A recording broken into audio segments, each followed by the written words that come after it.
No niin, nyt se alkaisi ole BMW muutamaa pikkusilausta vajaa.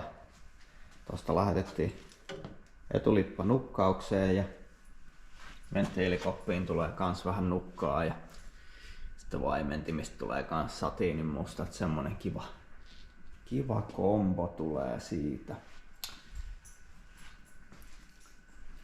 Se kun paino tankin kiiltävä mustaksi, on ihan perkeleen komea. Sitten mulla oli jäänyt myös toisesta BMW-projektista tommoset koneistetut endflameit. Istuu tähän sopivasti. Ja tossa olisi vielä vähän puuhaa, tarttis toi heijasti kotelo saada järkevän näköiseksi tosta. Niin kyllähän tää tästä.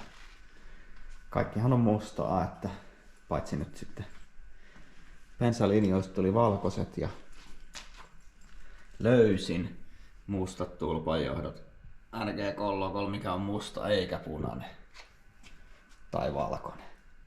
Ja sitten takaiskarit vielä vaihdellaan silleen, että ne mätsää tohon värikomboon. Ja on täällä vielä, noi tarvii vielä vähän rakkautta. Punaiset ei sovi tähän ollenkaan. Ja sitten meillä on tommonen hauska BMW-retromittari, mikä on niinku, lähtee vähän hassusta paikasta toi mittari. Nopeus. Kyllä tää tästä. Ja poron nahkasatula. Tää on ihan melko komea. Tässä on nyt sitten viikko aikaa.